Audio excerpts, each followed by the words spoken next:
we've seen that a lot in fitness. And I think something like CrossFit or HYROX, you know, why did those things do so well? They became global phenomena, right? And I think as adults, it's very different from joining like a leisure center gym, because you go to a leisure center gym, look how many people talk to people, like talk to strangers.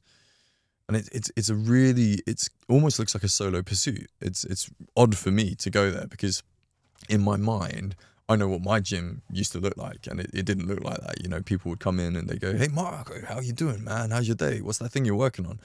And at a leisure center, it seems like everybody has headphones on, and it's celebrated not to almost interact with each other, let alone cheer each other on.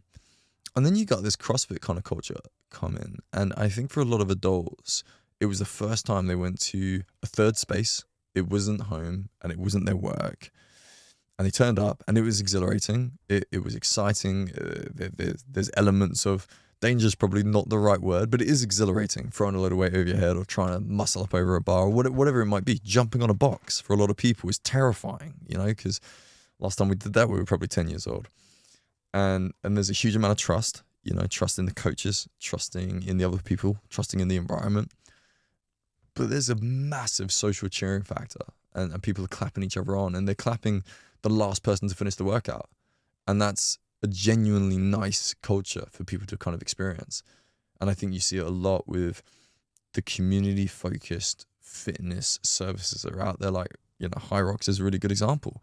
And I'm running around a hall in Dublin, and loads of people are cheering you on. I have no idea who these people are, but it's exhilarating, and it makes you feel good, you know?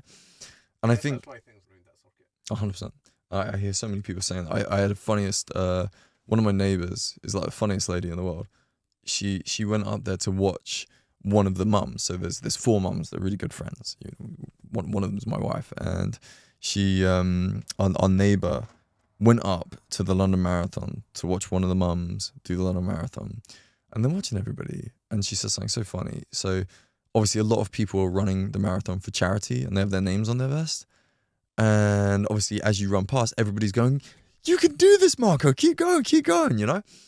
And my neighbor goes, "These people around us, they like know everybody. They know everybody's name. It's amazing. How do they know everybody's name?" She just hadn't clocked that everybody had their name on their vest. But even for people around, and this is a really important point of mental health, and when I was talking about oxytocin being low, people don't want to change. And so there's tools that I've got that have never failed to help people get out of that funk. But this is the most important one. And it's that being cheered is a lovely feeling. Putting yourself into an environment.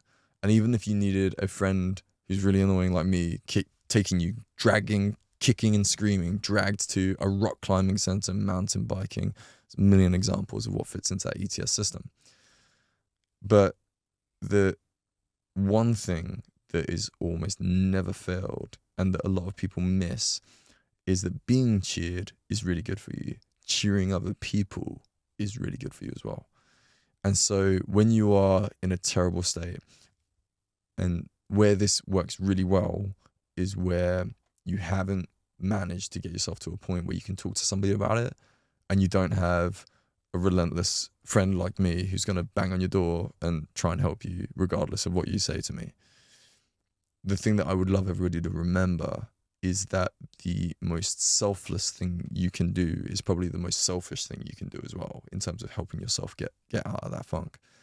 And so if you go to the London Marathon and you have nobody to watch, you won't feel as depressed by the end of that day. And there's something about that shared evanescence. And a lot of people used to get it from even something like a rave, you know, and you look at human culture, people like getting together and sharing experiences. And when they do that, they feel happy.